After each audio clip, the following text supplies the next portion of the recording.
Hi guys, welcome to Jatai farms. నిన్నటి వరకు జరిగింది గత సంవత్సరం అని చెప్పుకొని గతంగా వదిలేయడానికి కొత్త సంవత్సరంలోకి అడుగు పెట్టబోతున్నాం. నన్ను ఎంతగా సపోర్ట్ చేసే నా సబ్స్క్రైబర్స్కి, అలాగే వాళ్ళ కుటుంబ సభ్యులకి, అలాగే వాళ్ళ బంధువులకి ఈ నూతన సంవత్సరం ఆయుర ఆరోగ్యాలు, అష్టైశ్వర్యాలు, సుఖ సంతోషాలు వాళ్ళ జీవితాల్లో నింపాలని చెప్పి మనస్ఫూర్తిగా కోరుకుంటున్నాను. అలాగే పెద్ద ఫార్మ్స్ వాళ్ళందరూ సంక్రాంతి పుంజుల తయారీలో చాలా బిజీగా ఉంటారు. అలాగే చిన్న ఫార్మ్స్ వాళ్ళు కనీసం ఈ సంవత్సరం అయినా ఎక్కువ పిల్లల్ని కాపాడుకుని మనకు తెలిసిన పెద్ద ఫార్మ్స్ లాగా వచ్చే సంవత్సరానికైనా కానీ ఎక్కువ పుంజుల తయారీలో పెట్టి మనకంటూ గుర్తింపు తెచ్చుకోవాలని చెప్పి ఆశిస్తూ ఉంటారు.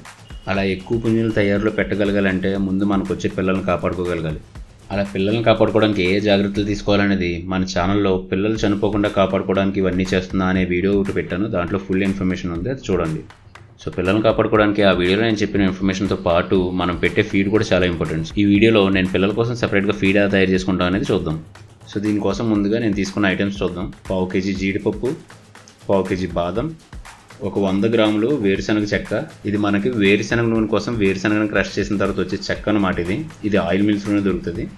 1/2 kg సోయాబీన్స్, కొంతమందికి సోయా చంక్స్ దొరుకుతాయి, అవైతే ఇంకా మంచిది. 1/2 kg సజ్జలు, 1/2 kg సోళ్ళు, 2 kg నూకలు, బియ్యం ఆడిన తర్వాత చిన్న చిన్న ముక్కలుగా వచ్చే నూకలు అన్నమాట ఇవి. 1/2 kg గోధుమలు కొంతమంది మంచిది కాదని చెప్పి అంటారు, అందుకే నేను చాలా తక్కువ వేసుకుంటున్నాను. కానీ కొంతమంది వీటిని కూడా నూకలు అలాగే మొక్కజొన్నలతో సమానంగా వేసుకుంటారు. అలాగే 2 kg మొక్కజొన్నలు, 4 kg తౌడు, వీటన్నిటిని మిక్స్ చేసి బాగా పౌడర్ టైప్లో ఆడుకోవాలి.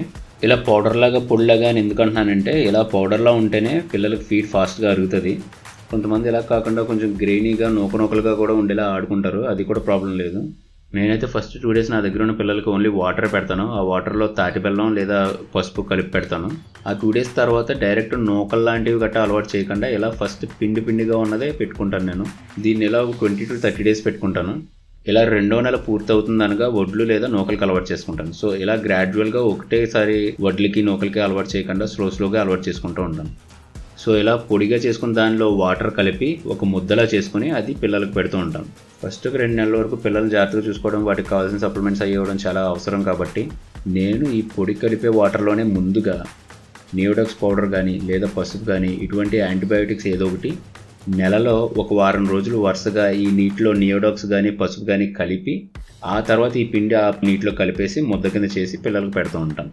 సో దీనివల్ల నా పిల్లలు అయితే ఎటువంటి కంప్లైంట్ లేకుండా ఆరోగ్యంగా ఎదగడం అయితే జరుగుతుంది. సో ఈ ఫీడ్ ఇలాగే వాడాలి, నేను చెప్పిన ఫీడ్ వాడితేనే పిల్లలు బాగుంటాయి అది ఇది అని అయితే నేను చెప్పను. బట్ నేను నా ఫామ్లో వాడే ఫీడ్ అయితే మాత్రం ఇది.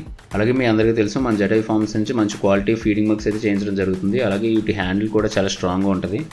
మనం వాడే ప్లాస్టిక్ మగ్గులాగా ఇది వెంటనే విరిగిపోదు.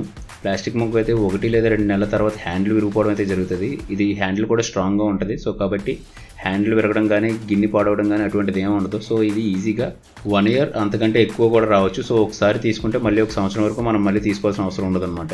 సో ఎవరికైనా కావాలంటే స్క్రీన్ మీద కనిపిస్తున్న నెంబర్కి కాల్ చేసి ఆర్డర్ చేయొచ్చు. అలాగే సంక్రాంతికి మన జటై ఫార్మ్స్లో పుంజున ఒక దాన్ని లక్కీ డ్రాలో పెట్టడం అయితే జరుగుతుంది. దాని టోకెన్ వచ్చేసి 350 రూపాయలు ఉంటుంది. సో పార్టిసిపేట్ చేయాలని ఎవరైనా అనుకుంటే కింద కామెంట్స్లో చెప్పండి. డ్రా డీటెయిల్స్ అలాగే డ్రాలో పెట్టబోయే పుంజు డీటెయిల్స్ ఈ శుక్రవారం వీడియోలో చెప్తాను. ఈ వీడియోలో ఇన్ఫర్మేషన్ మీకు యూజ్ అయ్యి ఉంటుందని చెప్పి అనుకుంటున్నాను. అలా యూజ్ అయ్యి ఉంటే ఒక లైక్ చేసి షేర్ చేసి కామెంట్ చేయండి. అలాగే మీకు తెలిసిన వాళ్ళు ఎవరైనా ఉంటే వాళ్ళకి ఈ వీడియో ఫార్వర్డ్ చేయండి. Thank you.